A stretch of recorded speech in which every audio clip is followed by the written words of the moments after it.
तजव्वुल निकला। वीडियो है वो ना ऑन एयर, सोशल मीडिया पे मैं चला नहीं रहा हूं क्योंकि वेरीफाइड नहीं है, जिसमें बोल रहे हैं अरे इसकी पैंट उतारो, वो गलत है ना। आपको बोलना चाहिए था। आपकी पार्टी ने ये नहीं बोला हाँ बिल्कुल कि ये जो भी लड़के थे, हालांकि उन लड़कों के साथ, आनंद दादा, उन लड़कों के साथ त्रिपाठी जी कुछ सेंसिबल बड़ी उम्र के लोग थे। उन्होंने बोला नहीं ये नहीं होगा, कोई पैंट नहीं उतरेगी। क्या पैंट उतरेगी? वो भी रिकॉर्ड हुआ, हुआ कुछ नहीं, हुआ कुछ नहीं।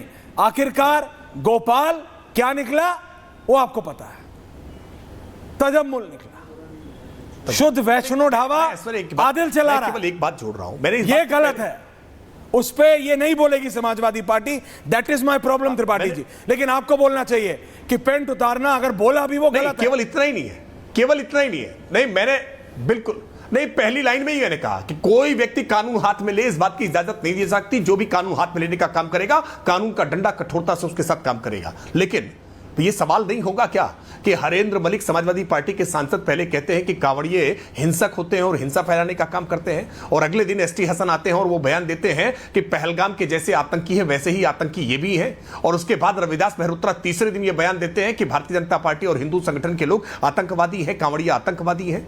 ये बयान सिलसिलेवार तरीके से दिए जा रहे हैं और समाजवादी पार्टी के नेता और प्रवक्ता कहीं किसी भी स्तर पर इन बयानों को खारिज नहीं कर रहे हैं। समाजवादी पार्टी की ओर से कोई शोकॉज नोटिस नहीं दी जा रही है। तो क्यों नहीं यह माना जाए कि अखिलेश यादव के निर्देश पर रणनीति के तहत जानबूझ करके पश्चिमी उत्तर प्रदेश का सांप्रदायिक सद्भाव बिगाड़ने के उद्देश्य से कांवड़ यात्रा शांतिपूर्वक ढंग से संपन्न न हो पाए, इसलिए बारी बारी से समाजवादी पार्टी के नेता यह बयान दे रहे हैं। क्यों नहीं ऐसा माना जाना चाहिए? वरना समाजवादी पार्टी के प्रवक्ता को कंडेम करना चाहिए कि हमारे सांसदों ने, हमारे विधायकों ने जो ये भाषा प्रयोग की है, इस भाषा के हम खिलाफ, हम इसकी निंदा करते हैं। और समाजवादी पार्टी को अब तक शोकॉज नोटिस थमा देना चाहिए था, इन नेताओं के खिलाफ कार्रवाई करनी चाहिए थी। वो नहीं करेंगे, आप जानते हैं। अंसार रजा जी, अंसार रजा जी बताइए, आप तो समझदार व्यक्ति हैं, इतने पढ़े लिखे व्यक्ति हैं, आपको पता, मतलब ये बिल्कुल वैसा है, क्योंकि मैं जानता नहीं पर्सनली आप खाते हैं नहीं खाते हैं, लेकिन अगर आप नॉनवेज खाते हैं तो आपको पता है हलाल कितना इंपॉर्टेंट होता है आपके धर्म में। बिल्कुल ठीक है, हर धर्म के अपने कुछ रूल्स होते हैं। आपका हलाल झटका दो तरीके का नॉनवेज होता है,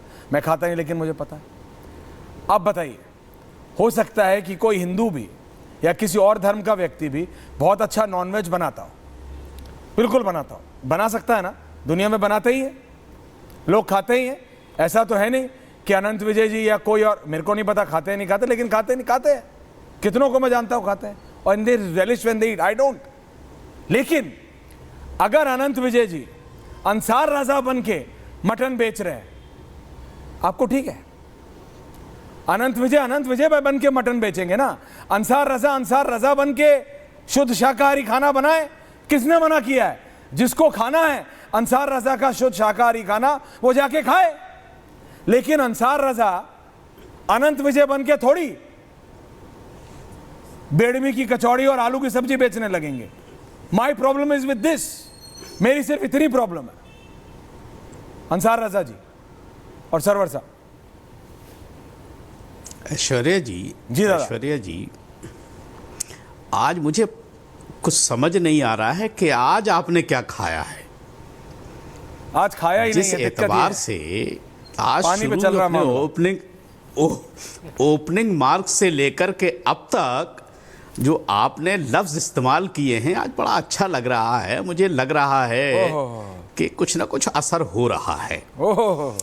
अब जहाँ तक सवाल आता है कि नाम बदलने का या जो भी कुछ हो, मैं समझता हूँ कि नाम बदलने की ज़रूरत नहीं है। जो नाम आपका है उस नाम से आप अपनी दुकान चलाइए। रोज़ी का मालिक अल्लाह है, वो दाना देगा और वो पेट भरने के लिए रोज़ी रोटी का इंतज़ाम करता है।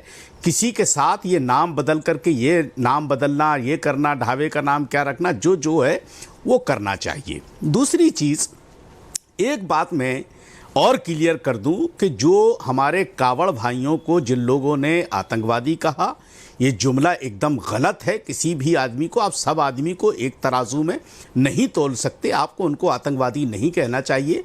वो धार्मिक आस्था से वो अपने भगवान की पूजा कर रहे हैं, जो भी कर रहे हैं, लेकिन आप ऐसा नहीं कि साहब सबको एक तराजू में तोल दें। लेकिन आप ये देखिए कि क्या कावड़ यात्रा जब से योगी जी मुख्यमंत्री बने तब से निकल रही है। यह एक जमाने से निकलते चली आ रही है। आज तक कभी इस पर विवाद नहीं हुआ। जब से योगी जी आए हैं जब से क्यों विवाद हो रहा है? अखिलेश जी की सरकार में नहीं हुआ लोग था? अभी जागे हैं। नेताजी की सरकार में नहीं हुआ था। एक मिनट अंसार जी, आप मेरे से सीनियर हैं, आपको पता है। सुन लीजिए जी, मैं सुन रहा हूं, बताएं आप। मैं वहीं आ रहा हूं, सुन तो लीजिए। मैं ये कहता हूं कि जिसकी भी आस्था है, अभी आपने अपने ओपनिंग मार्ग में एक बहुत बड़ी बात कही है कि क्या ऐसे लोगों का संरक्षण कौन कर रहा है जो बांटने की कोशिश कर रहे हैं। आपने उस बात का जिक्र नहीं किया कि मस्जिद के सामने एक भीड़ इकट्ठी होकर के नारा लगा दे और मुसलमानों को उकसाने की कोशिश करे। क्या वो बांटने भारत वाली माता बात की नहीं जय हो रही? उकसाना होता है? उनका संरक्षण करने वाली बात नहीं हो रही है। आप मस्जिद के सामने लगाएंगे, वो चल रहे मजार थे। के सामने लगाएंगे। हिंदुस्तान झंडा में लगाएंगे, मंदिर आप और हमारा मस्जिद हमारे- दोनों हमारी सड़कों पे मस्जिद हैं। मंदिर, मस्जिद, गुरुद्वारे, गिरजाघर सब सड़कों के है किनारे ना? ही हैं। आपने तो भारत माता की जय भड़काना कब से हो गया? ऐश्वर्या जी, आपने हम पाकिस्तान में रहते हैं क्या? नहीं, हम भारत में भारत माता की जय बोल रहा आनंद जी, अरे सुनो भड़काना हो गया। दिस इज अरे अमेजिंग। आ गए। ओहो, अरे बताइए सुन अंसार तो साहब। लीजिए, सुन रहा हूं, बोलिए। सुन तो लीजिए ऐश्वर्या जी, सुन तो लीजिए। सुनाइए। आप ये बताइए, हमारा मुहर्रम का भी जुलूस निकलता है, ईद मिलादुन नबी का भी जुलूस निकलता है। कि आपने देखा कि 50 मुसलमानों के लड़के किसी मंदिर के सामने खड़े होकर के और उल्टे सीधे नारे लगाएं या गलत गाना बजाएं? आप दिखा सकते हैं कोई एक वीडियो? मैं आपको 50 वीडियो दिखा दूंगा कि मस्जिद के सामने खड़े होकर के कैसे भद्दे भद्दे गीत बजाए गए। हम पूरी कौम को नहीं जोड़ रहे उससे, लेकिन जो लोग कर रहे हैं कर तो रहे हैं ना। उन्होंने किया तो उनका संरक्षण हुआ है ना, उनकी सरपरस्ती हुई है ना। तो आप ये कैसे कह सकते हैं कि एक बांटने की कोशिश कौन कर रहा है? देखिए, मैं ये समझता हूं कि हमारे मुल्क का हिंदू बहुत भोला है और उसको धर्म के नाम पर ये सरकारें, बीजेपी की सरकार, आरएसएस के लोग बहका करके अपना फायदा देख रही हैं। आप ये बताइए कि अगर किसी को गोली लगती है किसी हमारे हिंदू भाई को, तो गरीब मरता है ना, कोई नेता का बेटा मरता है क्या? वो जाता है क्या नारा लगाने के लिए? कौन जाता है? ये तो एसी में बैठ करके बात करते हैं। मरता कौन है? गरीब का आदमी। अभी इलाहाबाद में क्या हुआ? कौशाम्बी में नेताजी तो गेस्ट हाउस में चले गए, मरवा दिया 50 लड़कों को जोश में आकर के। तो देखिए, आपको और हमारे देश के लोगों को इस चीज को समझना पड़ेगा कि आप अपने अक्ल से काम लीजिए, किसी नेता के बहकावे में मत आइए। ये देश सुरक्षित है और हमेशा से रहेगा और हमेशा रहेगा। मेरा भारत महान है, मुझे फक्र है कि मेरा भारत महान है, मेरा हिंदुस्तान जिंदाबाद है, इसमें कोई शक नहीं है। मेरा मुल्क की तहजीब बहुत अच्छी है। ऐश्वर्या जी, हाँ दादा, ऐश्वर्या जी, आनंद दादा, ऐश्वर्या जी, बहुत बहुत लंबी लंबी तकरीरें आज आपके यहाँ हुई हैं और बहुत अच्छी अच्छी बातें कही गई हैं। लेकिन मुझे लगता है कि सारी बातें तथ्यात्मक रूप से एक, उसको क्या कहते हैं, एक इन्वेस्टिगेशन की मांग करता है। जैसे फराद साहब ने बहुत लंबी सूची गिना दी, लेकिन उन्होंने धर्म को कारोबार से जोड़ दिया और बहुत पढ़े लिखे व्यक्ति है, इतने शटल तरीके से और इतनी विद्वतापूर्ण तकरीर करते हुए वो बातें कह गए और कहने के बाद फिर उसमें सब्जेक्ट टू ये लगा के बहुत कायदे से निकल गए। ये देश जानता है कि किस पार्टी के व्यक्ति ने भारत माता को डायन कहा था। इस पर कोई चर्चा नहीं करेंगे, सबके मुंह सिल जाएंगे। हमारे जैसे व्यक्ति सबकी नाराजगी मोल लेकर भी इस बात को निरंतर कहते रहते हैं। दूसरी बात, अभी अंसार रजा साहब कह रहे थे कि मस्जिदों के सामने हिंदू भाई के 50 वीडियो दिखा सकते हैं। अरे अंसार रजा साहब, आप तो हमारे पुराने मित्र हैं सर, हम तो बहुत लंबे समय से एक दूसरे को जानते हैं। आप झारखंड जाके एक बार देख तो लीजिए मंदिरों के सामने क्या होता है। उन मोहल्लों में मतलब शुक्रवार की छुट्टी सरकारी स्कूल में कर दी जाती है जहां मुसलमानों की संख्या अधिक है, वहां स्कूलों में नमाज पढ़ाई जाती है। कैसी बातें कर रहे हैं, ये हर समुदाय में है। इसलिए जब आप सेलेक्टिव सेकुलरिज्म ने इस देश का जितना नुकसान पहुंचाया, उतना ही नुकसान ये सेलेक्टिव अपने अपने कौम को बात करने की। ऐश्वर्या की सारे लोगों ने तारीफ की, लेकिन तारीफ करने के बाद आप उसी रास्ते पर चले गए जिस तरफ ऐश्वर्या जी आज आपको नहीं ले जाना चाहते थे। आपने तमाम ऐसे उदाहरण गिनाए, तमाम ऐसे, क्या बात कर रहे हैं आप लोग। मुझे तो हंसी आ रही है। फराज साहब कह रहे हैं कि 1940 में जिस तरह मुस्लिम लीग, अरे फराज साहब, तो जिस तरह से जिन्ना को आज भारत में याद किया जा रहा है, इतिहास सबका हिसाब करता है। इतिहास अभी तक उनको भी नहीं बोला है जिन्होंने कार सेवकों पर गोलियां चलवाई थी। अगर आप एक ही समुदाय को लेकर निरंतर आपका दिल धड़कता रहेगा तो दूसरे समुदाय को उस समुदाय के प्रति आप कहीं ना कहीं सामने खड़ा कर ही देंगे। आप चाहे अनचाहे, राजनीति में कुछ नहीं होता है, सब कुछ फिक्स होता है।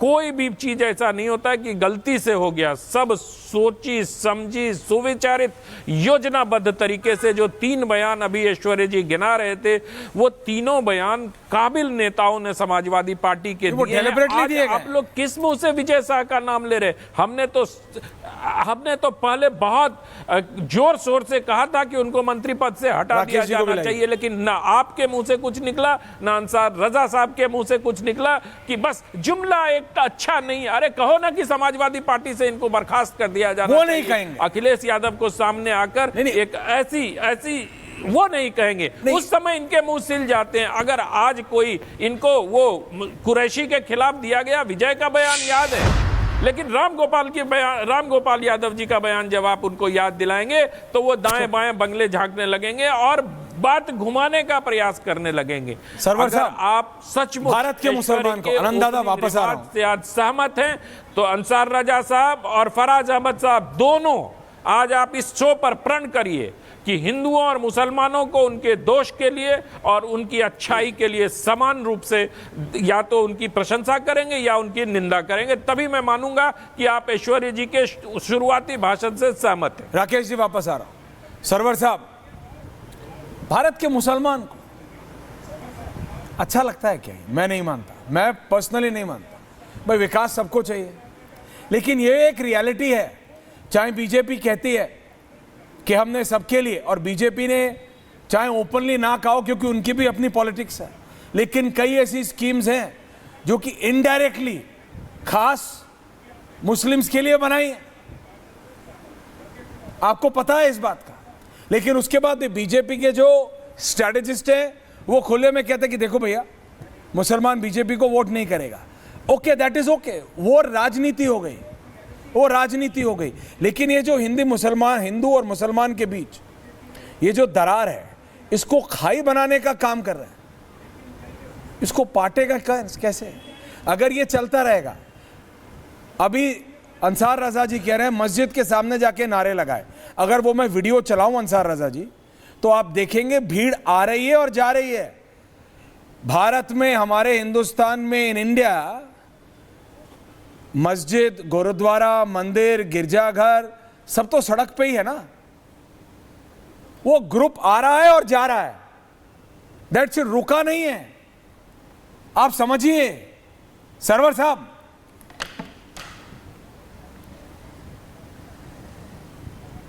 मैंने ऐश्वर्या जी कल जो बात कही थी वहीं से आज फिर अपनी बात शुरू करता हूं।